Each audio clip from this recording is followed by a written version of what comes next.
Oke, gagal bayar di aplikasi pinjaman online Pinjamin.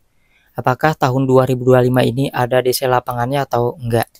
Jadi buat teman-teman yang punya utang yang telat bayar ataupun gagal bayar di aplikasi Pinjamin ini, perlu diketahui bahwa saat ini aplikasi Pinjamin ini kalau kita lihat di website resmi OJK ya masih resmi ternyata ya.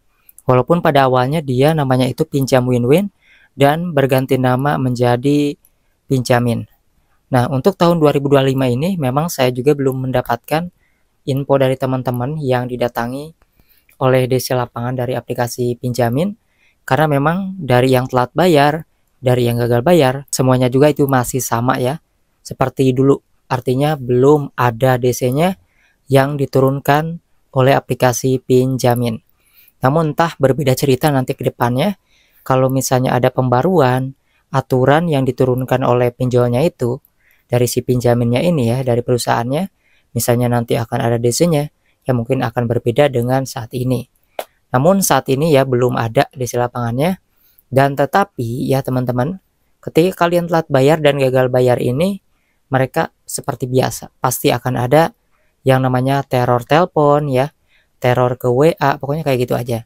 Bahkan sebenarnya kalaupun kalian angkat teleponnya itu gak bakalan gak bakalan diangkat juga, gak bakalan bisa ngomong lah.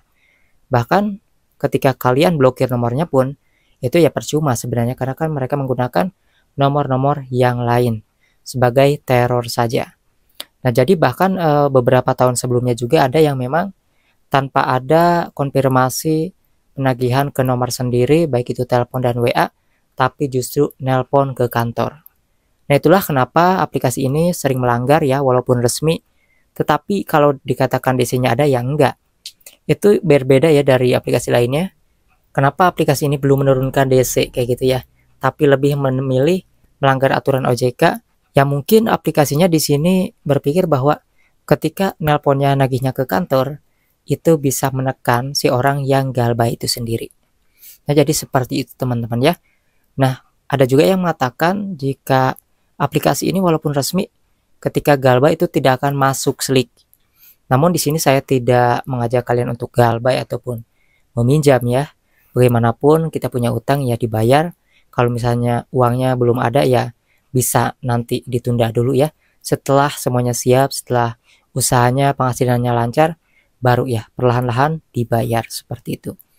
Namun kesimpulannya aplikasi ini resmi, aman, berizin, tapi walaupun nggak ada DC-nya, itu seringkali keluar kondar, dan ini bukan hal yang rahasia lagi, bahkan udah umum, udah diketahui, walaupun gak ada DC, seringkali nagihnya itu kemana-mana. Itu aja yang harus kalian perhatikan ya. Kalau misalnya indikator galbay ini menurut kalian nelpon ke kantor ini bahaya, ya berarti gak aman. Kalau misalnya indikatornya ini takut didatangi DC karena ada tetangga malu nantinya, berarti gak aman. Tapi untuk saat ini masih aman-aman aja. Nah, tetapi kalau misalnya di sini di antara teman-teman ada yang nonton video ini nih, kebetulan ya baru saja didatangi DC lapangan dari Pinjamin, tulis aja di kolom komentar, ataupun siapapun yang pernah didatangi itu tulis kolom komentar, setidaknya nanti infonya akan ada yang terbaru teman-teman ya. Apakah munculnya berapa bulan lagi ataukah udah dari sekarang, tapi saat ini saya belum mendapatkan info ada.